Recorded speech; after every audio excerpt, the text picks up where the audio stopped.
Hello friends, तो कैसे हो आप सब। आशा करता हूं कि आप सब बहुत अच्छे होंगे। तो जैसा कि मैंने आपसे कल कहा था कि कल इस वीडियो का मैं अगला पार्ट लेके आपके सामने हाजिर हो जाऊंगा, तो मैं हाजिर हूं एक बार फिर से नंबर सिस्टम की क्लास में। आज की कहानी वहां से शुरू करेंगे जहां से हमने कल छोड़ी थी। तो एक बार मैं आपको रिवाइज करवा देता हूं कि कल मैंने आपको कहां तक करवा दिया था, और जो साथी मेरे नए जुड़े हैं वो सभी साथी एकदम से पहले पहली वाली वीडियो देखें, इससे पहले जो वीडियो कराई थी, और फिर ये वाली वीडियो देखें, तो आपको बहुत अच्छे से नंबर सिस्टम समझ आएगा। एक एक चीज, एक एक पॉइंट, एक एक डेफिनेशन, एक एक थ्योरी, एक एक क्वेश्चन, एक एक एग्जांपल आपको मैं यहां क्लियर करवा दूंगा। यह मेरा वादा है, और आपको कहीं भी मैथ के लिए जाने की जरूरत नहीं है। तो चलिए साथियों, शुरू करते हैं। तो कल की क्लास में हमने एक बार ही देख लें क्या क्या करवाया था। लास्ट क्लास में मैंने आपको नंबर सिस्टम क्या होता है यह बताया था। उसके बाद मैंने आपको बताया था डिजिट क्या होती है, नंबर और डिजिट में डिफरेंस क्या होता है यह बताया था। उसके बाद मैंने आपको नंबर सिस्टम कौन कौन से होते हैं, कौन कौन से सिस्टम होते हैं, कौन कौन सा हम यूज करते हैं वो बताया था। उसके बाद मैंने आपको बताया था क्लासिफिकेशन ऑफ नंबर, जिसमें मैंने आपको रियल नंबर बताया था, और मैंने आपको रियल नंबर और इमेजिनरी नंबर मैंने आपको बताए थे। उसके बाद मैंने आपको करवाया था क्या, उसके बाद ये नंबर लाइन पे कैसे डिनोट किए जाते हैं ये मैंने आपको बताया था और करके बताया था। फिर चाहे √2 हो, √5 हो, इन सबको नंबर लाइन पे डिनोट करके भी मैंने आपको दिखाया था। चाहे फिर 1.3 हो, 2 हो, 4 हो, 5 हो, 6 हो, कोई भी नंबर हो। उसके बाद फिर मैंने आपको कॉम्प्लेक्स नंबर पढ़ाया था और बताया था उसमें कॉम्प्लेक्स नंबर में कि रियल नंबर और इमेजिनरी नंबर जब मिल जाते हैं तो कॉम्प्लेक्स नंबर बनता है। अब आज की कहानी इससे आगे, जैसा कि कल आप कमेंट भी कर रहे थे कि सर रियल नंबर वाला जो है टॉपिक पढ़ाइए, वही हमारे 10th में आता है। तो बच्चा ये बेस था, अगर ये आप ना समझ पाते तो आपको रियल नंबर भी समझ नहीं आता, क्योंकि एक दूसरे से जुड़े हुए हैं पूरा नंबर सिस्टम ही। तो चलिए आगे बढ़ते हैं और हम बात करते हैं आज का हमारा टॉपिक रियल नंबर, वास्तविक संख्या। हिंदी में आप लिख सकते हो अगर कोई लिखना चाहे, वैसे जरूरत नहीं है। रियल नंबर्स,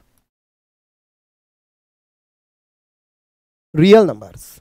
चलिए तो शुरू करते हैं भाई मेरे साथियों, मेरे नन्हे मुन्ने भाई बहनों, शुरू करते हैं रियल नंबर्स। देखिए एक चीज समझ लिए, मैं यहां आपको एज ए टीचर ट्रीट नहीं करूंगा, मैं एज ए बड़ा भाई आपको ट्रीट करूंगा। तो आप मेरे छोटे भाई बहन के समान हो बिल्कुल। तो जल्दी से सभी साथी जुड़ जाइए। एज रियल नंबर की बात करें तो रियल नंबर को हम 2 पार्ट्स में कैटेगराइज करते हैं। कितने पार्ट्स में? 2 पार्ट्स में। कौन कौन से होते हैं रियल नंबर? तो रियल नंबर में 2 पार्ट्स जो होते हैं वो कौन कौन से होते हैं? सर पहला होता है रेशनल नंबर। पहला कौन सा होता है? Rational numbers. और दूसरा वाला जो पार्ट होता है, पहला हुआ रेशनल, दूसरा वाला जो होता है वो होता है इरेशनल। इरेशनल नंबर्स कौन सा होता है भाजी? इरेशनल नंबर्स होता है। एक हुआ रेशनल नंबर्स और एक हुआ इरेशनल नंबर्स। अब पढ़ते हैं दोनों होते क्या हैं, रेशनल कौन से होते हैं, इरेशनल कौन से होते हैं। चलिए समझते हैं, बहुत अच्छे से समझते हैं रेशनल कौन से वाले होते हैं और इरेशनल कौन से वाले होते हैं। चलिए देखो, अगर मैं यहां बात करूं किसकी, अगर मैं बात करता हूं रेशनल नंबर की, तो रेशनल नंबर वो होते हैं these number are denoted in the form of a/b। देखो यहां हम कई बारी गड़बड़ करते हैं, हम कंफ्यूज आ जाते हैं। क्या कंफ्यूज आ जाते हैं? तो ध्यान से समझिएगा क्या कंफ्यूजन होता है। हमें कंफ्यूजन ये होता है कि भाई सर ने जो बताया वो बताया, या भैया ने जो बताया वो बताया a/b की फॉर्म में लिखे जा सकते हैं। किताब में लिखा हुआ है p/q की फॉर्म में डिनोट कर सकते हो, और हमने तीसरी जगह पढ़ा है x/y की फॉर्म में डिनोट कर सकते हो। तो देखो, चाहे डिनोट a/b में करो, चाहे p/q में करो, चाहे x/y में करो, आप उससे कोई फर्क नहीं पड़ने वाला है। ठीक है, तो इसमें आप एक छोटी सी डेफिनेशन लिखोगे, these number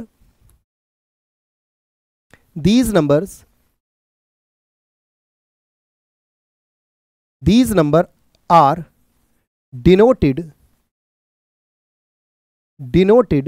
in the form of a/b, यानी वे नंबर जिनको हम a/b के फॉर्म में लिख सकते हैं। लेकिन एक कंडीशन है अप्लाई। जैसे वो करता है ना, कोई भी अपन ऐड देते हैं, कोई भी बीमा का ऐड आता है, म्यूचुअल फंड का ऐड आता है, और फिर बहुत जल्दी से बाद में बोल देता है कंडीशन अप्लाई। तो वही कंडीशन अप्लाई यहां भी है। कंडीशन अप्लाई क्या है कि ए और बी ए और बी क्या होने चाहिए? इंटीजर होने चाहिए। इंटीजर। ए और बी क्या होने चाहिए भाई?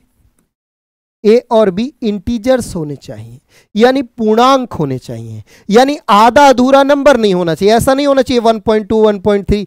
ए अपॉन बी जो है वो पूरा, ए बी पूरा नंबर हो, जैसे 1 2 3 4 5 6 7 8 9 10 20 50 100 इस तरह से, और बी भी पूरा नंबर होना चाहिए। और एक और कंडीशन लगाई, बोले बी इक्वल नॉट टू 0। बोले दूसरी कंडीशन ये है कि जो b है वो कभी भी 0 के बराबर नहीं होना चाहिए, वरना तो खेल ही खत्म हो जाएगा।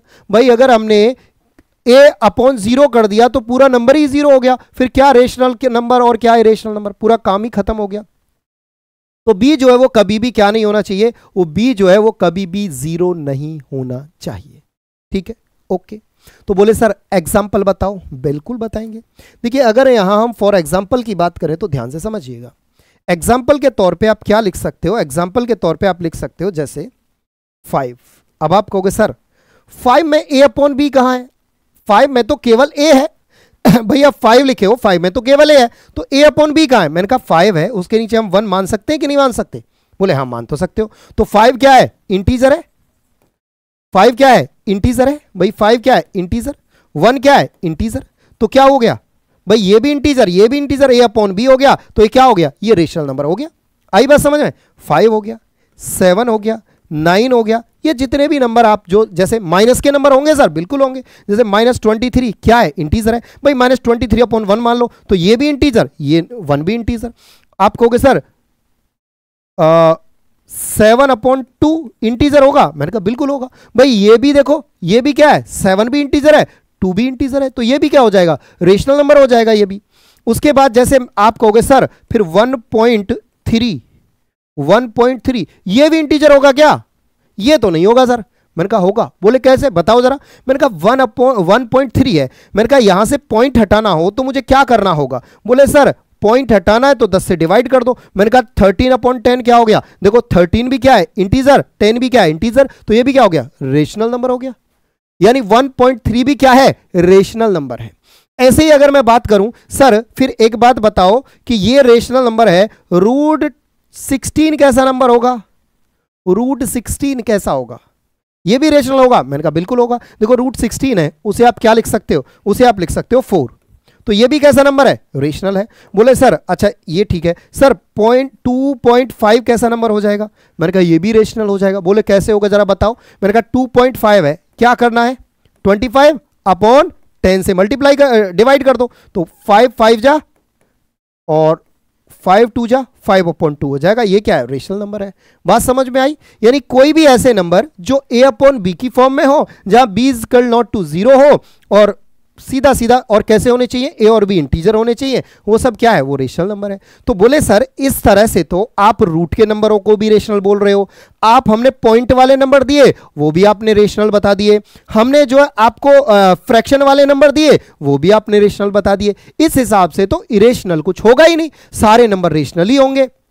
मैंने कहा बच्चे बात सुनो, अगर सारे नंबर रेशनल ही होते, इरेशनल कोई नंबर होता ही नहीं। इमेजिनरी, इरेशनल मतलब इरेशनल अगर कोई नंबर होता ही नहीं तो ऐसे में नहीं, अपरिमेय अगर कोई नंबर होता ही नहीं तो मैं यहां लिखाता ही क्यों? बोले बात तो सही है। अपरिमेय इनको बोलते हैं हिंदी में परिमेय संख्याएं, और इनको बोलते हैं अपरिमेय संख्याएं। तो अगर ये नंबर होते ही नहीं तो मैं इसे लिखाता क्यों? बोले बात तो सही कह रहे हो। बोले फिर कौन से होते हैं वो तो बताओ। मैंने कहा वो बताएंगे। तो ये कौन से नंबर हो गए? देखिए दीज नंबर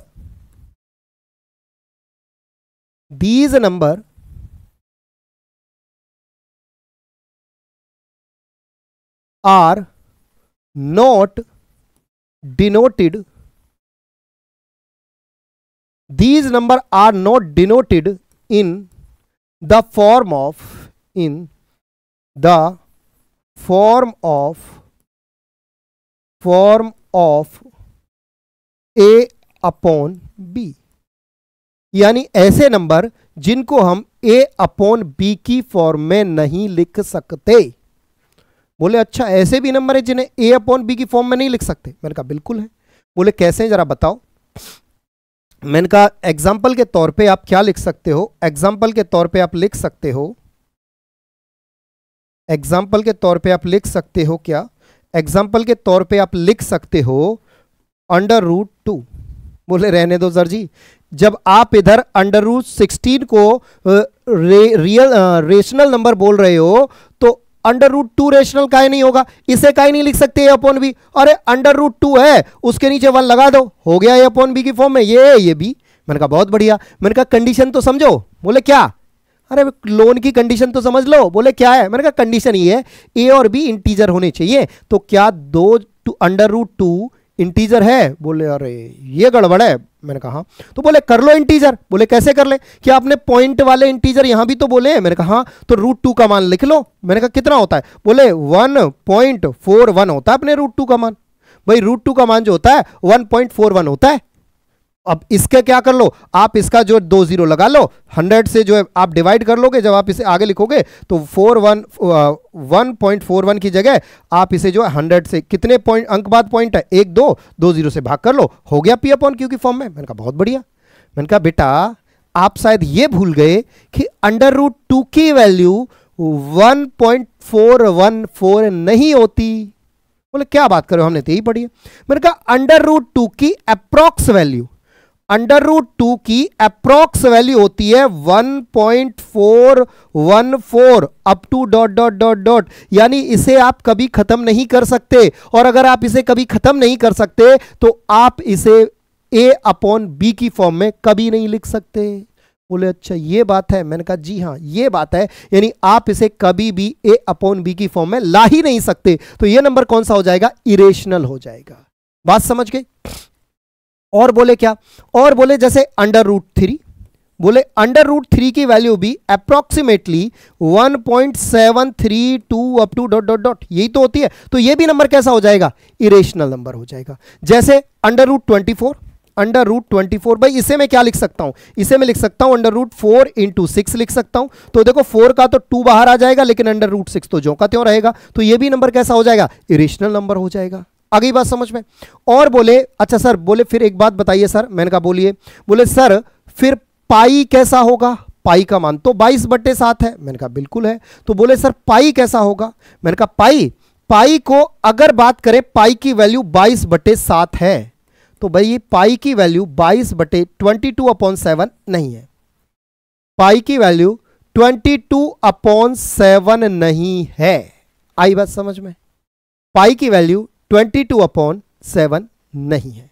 ठीक है, यानी पाई की वैल्यू फिर क्या है सर? मैंने कहा देखो अगर 22/7 है तो वो रेशनल नंबर, यानी 22/7 है तो वो आपका रेशनल नंबर है। लेकिन अगर पाई है तो पाई की वैल्यू होती है भाई कितनी? पाई की वैल्यू होती है 3.1415926 अप टू ... कहां तक भी चलते चले जाओ, ये नंबर कभी खत्म नहीं होने का है। तो पाई की वैल्यू कैसी है? इसे a/b की फॉर्म में नहीं लिख सकते। तो पाई जो होगा वो कैसा नंबर हो जाएगा? वो इरेशनल हो जाएगा। तो बोले सर π/2 क्या हो जाएगा? मैंने कहा यार जब पाई की वैल्यू नहीं पता तो पाई के आधे की वैल्यू क्या हमें पता होगी? तो ये भी π/2 भी क्या हो जाएगा? ये भी π/2 भी इरेशनल ही हो जाएगा। बोले अच्छा सर एक बात बता दो, फिर एक बात आप बता दो। बोले एक बात बताओ, अगर हम ध्यान से समझना सर, 0 कैसा नंबर है? मैंने कहा 0 रेशनल है। बोले सर जरा बताओ कैसे? मैंने कहा देखो जैसे 0 है भाई, 0 है तो हमने यहां कंडीशन रखी है b = 0। हमने कहीं ये कंडीशन थोड़ी ना रखी है कि a = 0, ये कंडीशन तो कहीं नहीं है। तो अगर मैं 0/1 कर दूं तो देखो ये भी इंटीजर है और ये भी इंटीजर है, तो क्या हो जाएगा? Real number, sorry rational number हो जाएगा। यानी 0 कैसा नंबर है? बोले सर 0 तो रेशनल नंबर है। अच्छा, बोले सर एक बात बताइए फिर, अगर हम किसी नंबर को और अगर हम उसमें डिवाइड कर दें 0 से, मैंने कहा वो भाई अनडिफाइन होता है, वो डिफाइन नहीं किया जा सकता। अगर यानी कोई भी नंबर है, मान के चलो मेरे पास n नंबर है, उसे मैं 0 से भाग लगा दूं, डिवाइड कर दूं, तो क्या वो डिफाइन होगा? नहीं। मैथ में ऐसा कोई रूल नहीं है कि आप 0 से किसी भी नंबर में भाग कर दो ना।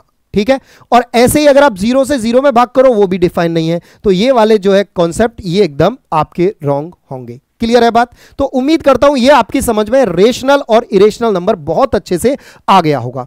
अब देखिए यहां पर, अच्छा यहां जो है ना, ये बात आपकी क्लियर हो गई। अब एक बात और समझिए, एक बात क्या है? ये जो रेशनल नंबर है इसे हमने अगेन कैटेगराइज कर लिया।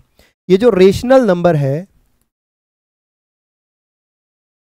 रेशनल नंबर, इसे हमने अगेन फिर से 2 पार्ट में कैटेगराइज कर लिया। अगेन क्या कर लिया इसे सर, फिर से 2 भागों में विभाजित कर लिया। कौन कौन से? इस बार जो 2 भाग थे वो थे एक तो इंटीजर और एक फ्रैक्शन, यानी 2 भाग जो थे वो कौन कौन से थे? एक बार तो था इंटीजर, एक भाग तो था कौन सा? बोले सर एक भाग तो था इंटीजर और एक भाग था हमारा फ्रैक्शन। एक भाग कौन सा था? फ्रैक्शन, यानी जिसे आप हिंदी में भिन्न कह देते हो। इंटीजर बोले तो पूर्णांक, यानी पूरा अंक, नाम से ही मतलब पता चल रहा है, पूर्णांक, पूरा अंक। ठीक है, चलिए अब देखो इंटीजर क्या होते हैं। इंटीजर वो होते हैं, these number are denote, integer क्या होते हैं? इंटीजर आप लिखोगे, इंटीजर में आप क्या लिखोगे? These number are denote, these numbers are denoted in the form of a upon b। अब आप कहोगे सर आपने इंटीजर की भी वही डेफिनेशन लिखवाई, आपने रेशनल नंबर की भी वही डेफिनेशन लिखवाई, तो अंतर क्या हुआ? मैंने कहा अंतर है। बोले क्या अंतर है जरा बताओ। मैंने कहा यहां एक कंडीशन अप्लाई कर दी है। बोले क्या कंडीशन? मैंने कहा कंडीशन ये है कि वेयर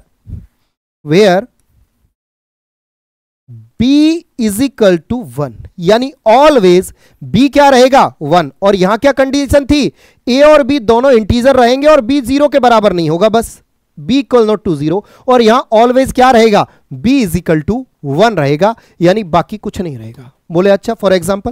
मैंने कहा फॉर एग्जाम्पल के तौर पे, एग्जाम्पल के तौर पे आप ले सकते हो, फॉर एग्जाम्पल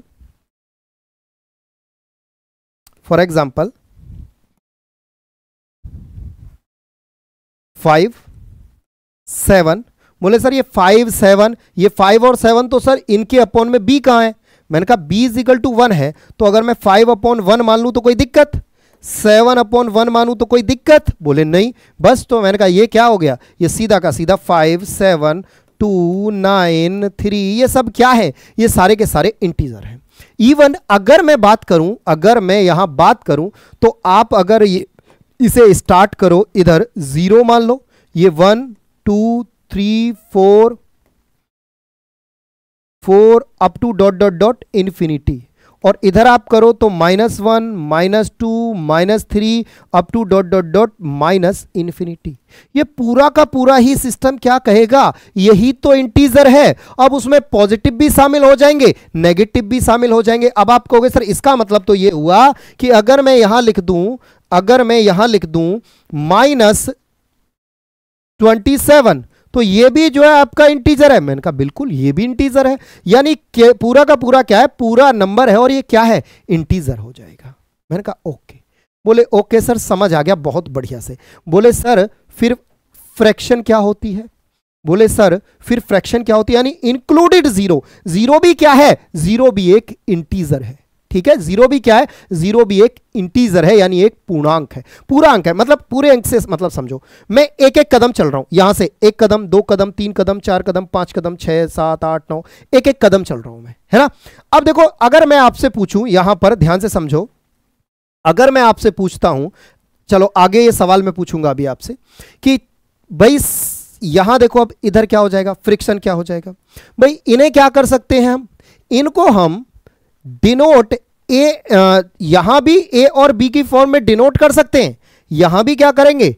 यहां भी डिनोटेड इन द फॉर्म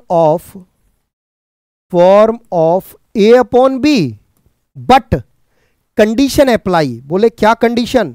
बोले कंडीशन ये है कि कभी भी ए इक्वल नॉट टू बी। पहली कंडीशन तो ये कि ए जो है कभी भी बी के बराबर नहीं होगा। मतलब बोले मतलब अगर मैंने कहा अगर ए 4 है तो बी 5 होगा, बी 6 है तो जो ए 6 है तो एक 7 होगा, एक ऊपर जो है मान के चलिए 7 है तो नीचे 3 होगा, मतलब ये ए और बी कभी भी बराबर नहीं होंगे। और बोले क्या कंडीशन है वो भी बता दो। मैंने कहा और कंडीशन ये है कि बी इक्वल नॉट टू 0, यानी बी जो है वो कभी भी B equal not to 1, B equal not to 1, यानी बी कभी भी 1 के बराबर नहीं होगा। क्योंकि भाई अगर बी 1 हो गया, suppose that a is equal to मान के चलिए 3, बी इज इक्वल टू 1, तो ये तो क्या हो जाएगा 3/1 हो जाएगा, और 1 को तो मैं लिखूं ना लिखूं तो 3 रह जाएगा, तो ये तो क्या हो जाएगा, ये तो इंटीजर हो जाएगा। ये फ्रैक्शन बचा ही कहां, ये फिर फ्रैक्शन बचा ही कहां, तो कंडीशन आपकी ये हो जाएगी। फॉर एग्जाम्पल यहां पर एग्जाम्पल के तौर पर क्या लिख सकते हो, एग्जाम्पल के तौर पर आप लिख सकते हो क्या, एग्जाम्पल के तौर पर क्या लिख सकते हो आप, ठीक है भाई, जो b है ना वो ना तो 1 होगा और ना ही क्या हो जाएगा 0 हो जाएगा, ठीक है, ना ही क्या हो जाएगा 0 होगा, ना 1 होगा ना 0 होगा, 0 भी नहीं होगा, 1 और 0, 1 और 0 भी नहीं होगा b, ठीक है, ना तो 1 होगा ना 0 होगा। उदाहरण के तौर पे एग्जाम्पल के तौर पे क्या लिख सकते हो आप, एग्जाम्पल के तौर पे आप क्या लिख सकते हो, एग्जाम्पल के तौर पे आप लिख सकते हो जैसे फॉर एग्जाम्पल 2/5, 3/8, 9/7, 6/12 या 13 या -3/8 -4/9 etc। इस तरह से आप कोई भी नंबर आप ले सकते हो, ठीक है। तो ये सारे के सारे नंबर क्या हैं, ये फ्रैक्शन में है।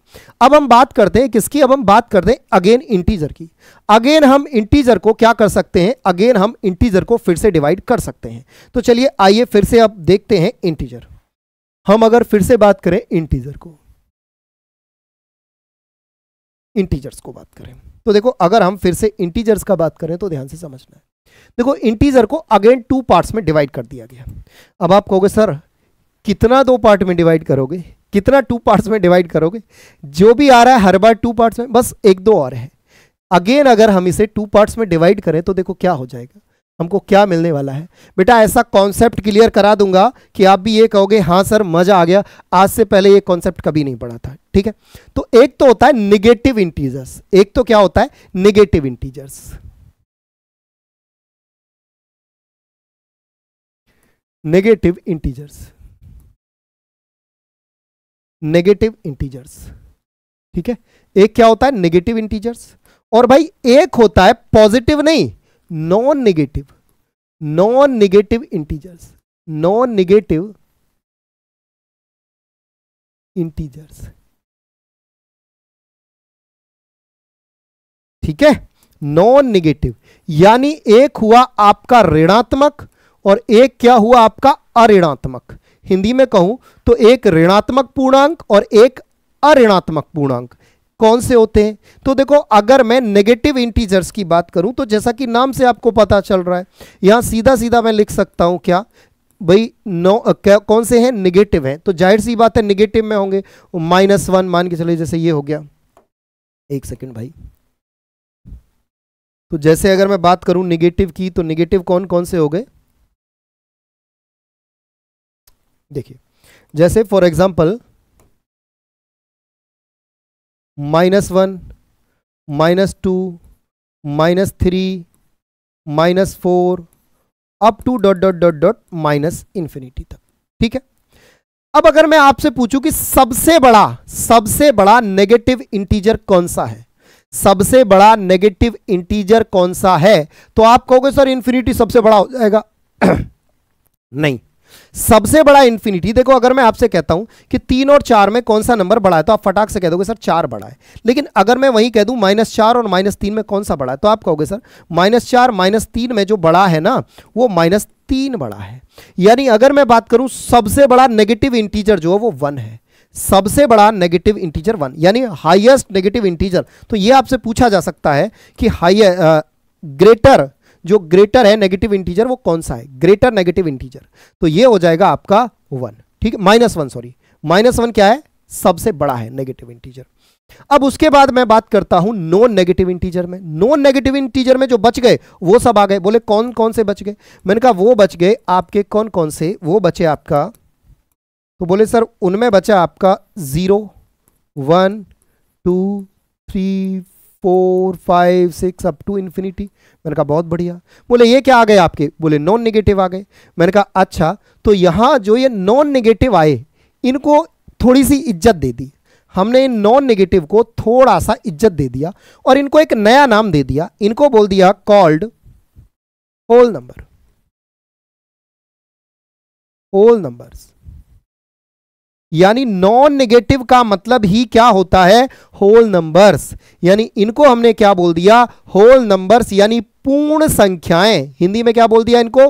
पूर्ण संख्याएं। ये सारे के सारे नंबर जो आपको पॉजिटिव दिख रहे हैं इंक्लूडिंग जीरो, सबको क्या हमने बोल दिया? नॉन नेगेटिव या होल नंबर यानी पूर्ण संख्याएं। ठीक है, अब ये जो हमारे कौन से आए? ये जो हमारे नॉन नेगेटिव आए या होल नंबर्स आए, इनको हमने अगेन कैटेगराइज किया। लेकिन इस बार आप कहोगे सर एक सेकेंड, आपने नेगेटिव बता दिया, सर एक पॉजिटिव इंटीजर भी तो होता है, आपने तो नॉन नेगेटिव लिखा है, पॉजिटिव तो लिखा ही नहीं है। मैंने कहा चलो इंटीजर को हम एक और तरह से बांट सकते हैं। इंटीजर को हम एक और तरीके से डिवाइड, अलग अलग पार्ट में क्लासिफिकेशन कर सकते हैं इंटीजर का।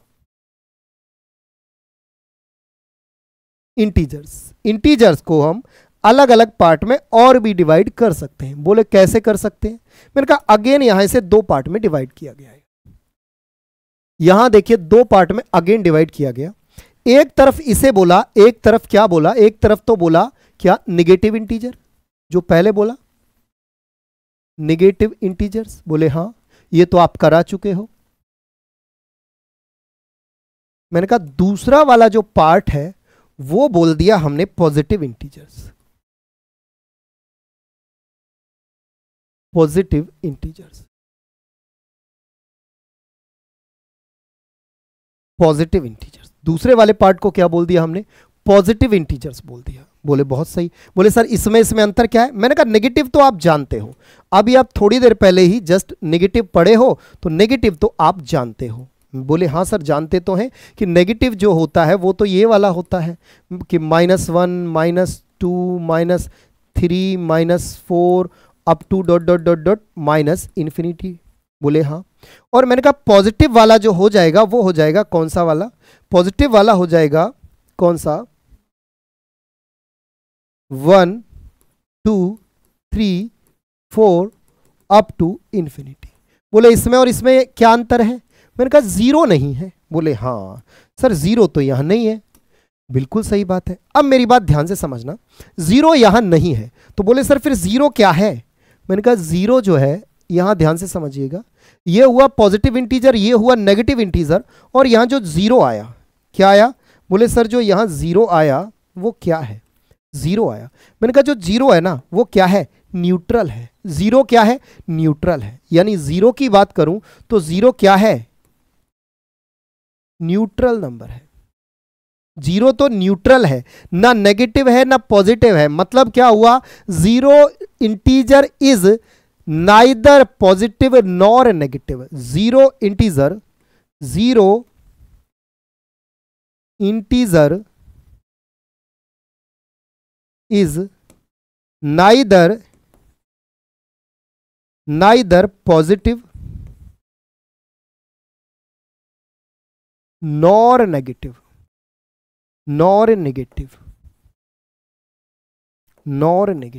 यानी जीरो ना तो पॉजिटिव है और ना ही नेगेटिव है, जीरो तो न्यूट्रल है। उसे दोनों तरफ से ऐसे समझिए जैसे दो लोगों में लड़ाई हो रही हो, तो जीरो तो अपना देख रहा है चुपचाप, वो ना इधर से बोल रहा ना इधर से बोल रहा, दोनों की तरफ से किसी से भी की भी साइड नहीं ले रहा है, वो अपना न्यूट्रल बनाए हुए है। जैसे आपका यूक्रेन में और रशिया में युद्ध हुआ, भारत तो अपना न्यूट्रल है, वो किसी की साइड नहीं है, ना यूक्रेन की ना रशिया की। ठीक है, बिल्कुल वैसे ही। तो यहां अगर मैं बात करूं तो इनको, ये जो आए आपके पॉजिटिव नंबर, इनको थोड़ा इज्जत दे दिए हम। इनको इज्जत देने के लिए क्या किया? बोले इनका एक और नाम रख दो। इज्जत दिए, जैसे पहले राजा महाराजा जो इज्जत मिलती थी अपने आप को तो अपना एक नाम रख लेते थे, ऐसे इनको एक नया नाम दे दिया, कॉल्ड नेचुरल नंबर। क्या बोल दिया? Natural numbers. इनको क्या बोल दिया भाई? नेचुरल नंबर्स या प्राकृतिक संख्याएं। इनको क्या बोला भाई? प्राकृतिक संख्याएं इनको बोल दिया। अब ये जो आपके जो पॉजिटिव इंटीजर थे, या जो अगर मैं बात करूं जो इंटीजर थे, पॉजिटिव इंटीजर को हमने अगेन, या नेचुरल नंबर को हमने अगेन दो पार्ट में फिर से डिवाइड कर दिया। यानी जो हमारे नेचुरल नंबर हैं, ये नेचुरल नंबर जो है हमारे, इनको हमने फिर से दो पार्ट में डिवाइड कर लिया। नेचुरल नंबर्स को हमने अगेन टू पार्ट्स में डिवाइड कर लिया। कौन कौन से टू पार्ट्स थे समझिए। तो भाई यहां जो हमने टू पार्ट्स में डिवाइड किया 1 2, तो एक पार्ट्स को हमने बोला क्या, even number,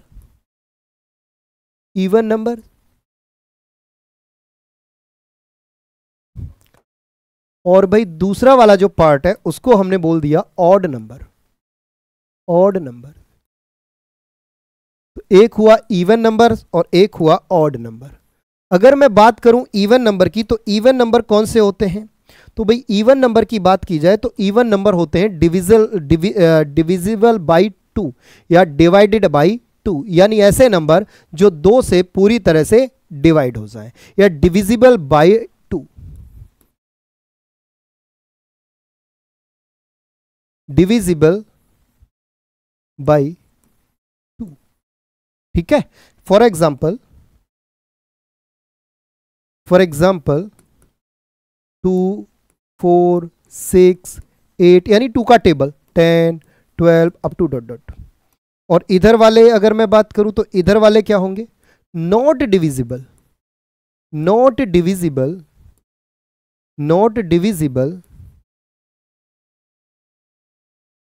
by 2।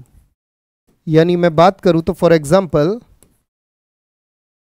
1 3 5 7 9 11 up to dot dot dot, ठीक है।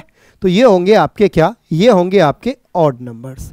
तो उम्मीद करता हूं आपको ये सारी चीजें बहुत अच्छे से समझ में आ गई होंगी, पूरी कहानी आपने समझ ली होगी, बेस पूरा क्लियर हो गया होगा।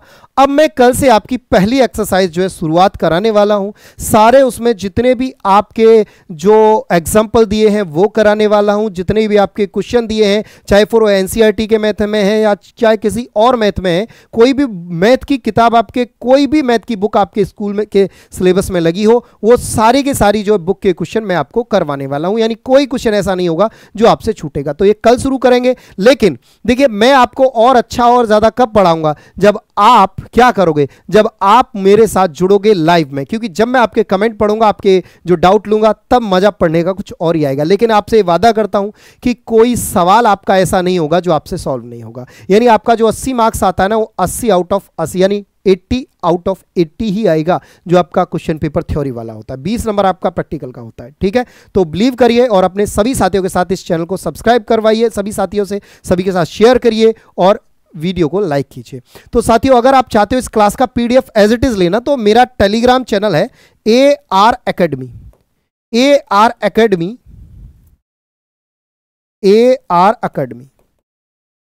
तो AR Academy के नाम से मेरा टेलीग्राम चैनल है।